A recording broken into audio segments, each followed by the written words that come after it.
Okay, so in part one, we looked at the pentatonic patterns and how they fit together across the fretboard, and we just started with the modes, so I want to continue now with the 7 modes of the C major scale. And we've looked at Ionian already, and let me bring in Dorian. So once again, you can see how the left side of the Dorian pattern are the exact same notes as the right side of the Ionian pattern. Very similar to the pentatonics, they all fit together, and one way to think of this is just one continuous C major scale all over the fretboard, but because of the way guitar strings and notes are laid out, we memorize these patterns to help us get across the fretboard. So that's Dorian. The third mode is Phrygian, and this is a situation where you get 2 modes in a single pattern. Phrygian starting here is the third note, remember, of the C major scale. It's minor, it's called Phrygian. So if you play this note to this note, that is the Phrygian mode, and if you play this note to this note, all the same pattern, same notes in between, you get the Lydian mode, which is major. Okay, so moving on to the Mixolydian. Mixolydian is the 5th note, and it is major as well. So you see this pattern here. And moving on to the 6th note, A of the C major scale, and it is minor. It's called Aeolian. So the yellow dots make up the Aeolian mode. So once again, there's the 5 patterns. You have to memorize those 5 patterns. Through those 5 patterns, you have seven modes as I've laid out. Additionally, what I've labeled here are the names of the modes all on the 6th string. So starting here with Ionian, you can see if you follow the notes just down one string, you get the C major scale, and it goes C, D, E, F, G, etc. So here is C, Ionian, D is Dorian, E is Phrygian, and so on and so forth. Very similar, if you just play the Ionian scale, you get these exact same notes. So if you go down this way, down the pattern, you get Ionian, Dorian, Phrygian, Lydian, Mixolydian, and so forth. So that's how that works and how it fits together.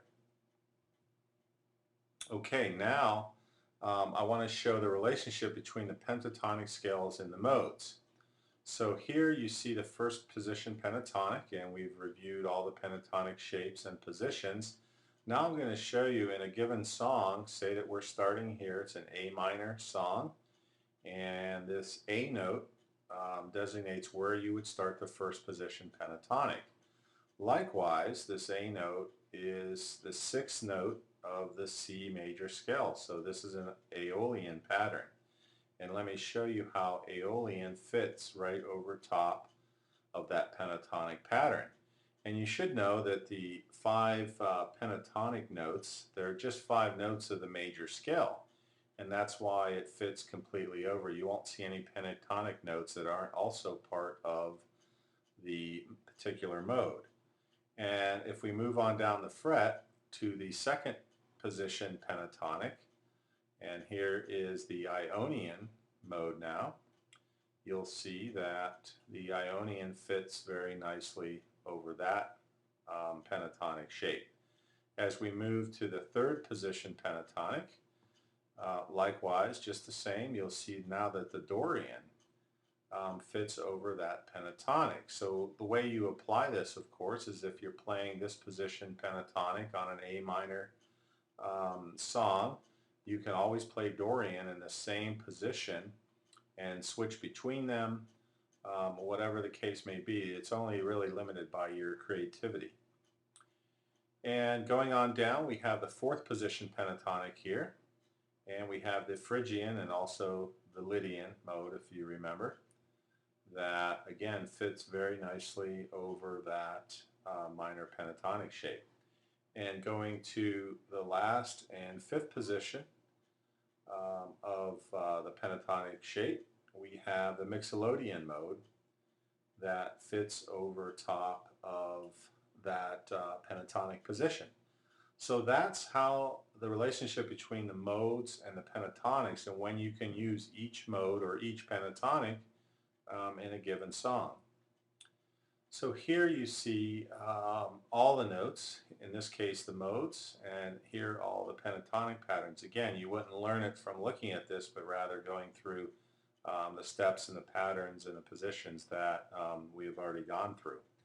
What I do want to show you though is how you can identify the pentatonics and modes for any song, so you know where all the mode positions are and where all the pentatonic positions are. Because once you've learned that this is first position pentatonic, this is second position, etc., you'll know the relationship to the modes and how to use them. And that relationship is formed through the relative major and relative minor. So if this is C Ionian or C major, its relative minor is the sixth note of the C major scale, in this case A. And so this is where you start your first position pentatonic, and 3 frets up and 2 in between is your relative major. So you know Ionian starts here, Dorian starts here, Phrygian, etc. for any A minor song that is played. So that's it. I hope you learned a few things about the pentatonics and the modes, especially how they each fit together independently and how you can interchange pentatonic and modes in any given song, and how to find the relative minor and relative major. Thanks a lot for listening. I hope this has helped a little bit. If you have any questions, please leave a comment. I'll try to answer those. If you want to go beyond this into more theory and how to apply these modes and pentatonics even more, let me know and I'll see if I can't put something together. Thanks a lot. Okay, I just wanted to show you on the guitar how to apply the pentatonics and modes over a simple blues backing track, and this one is in A minor. So we'll start the first position, A minor pentatonic on this 5th fret, which is an A note, so that establishes the first position pentatonic, so we know where the other 5 positions are up and down the neck. And the relative major, again, is 3 frets away with 2 frets in between, starting on the 8th fret, so that's C major or C Ionian. So now we know C Ionian, Dorian, Phrygian, etc. All those patterns up and down the neck. So let me start this tune out by just playing pentatonics.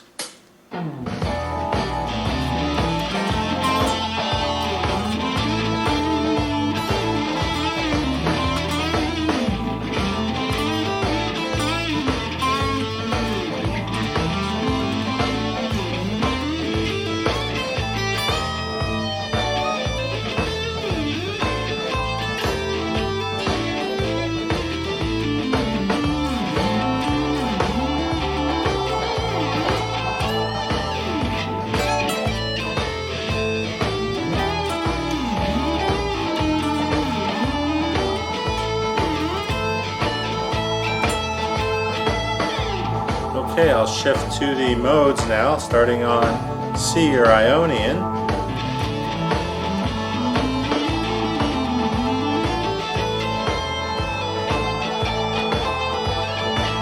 Here's Dorian.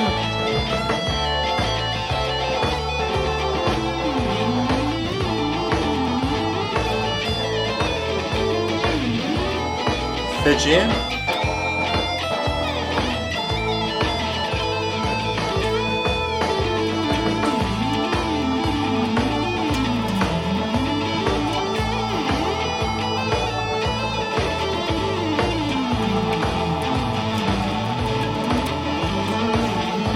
Back to pentatonics.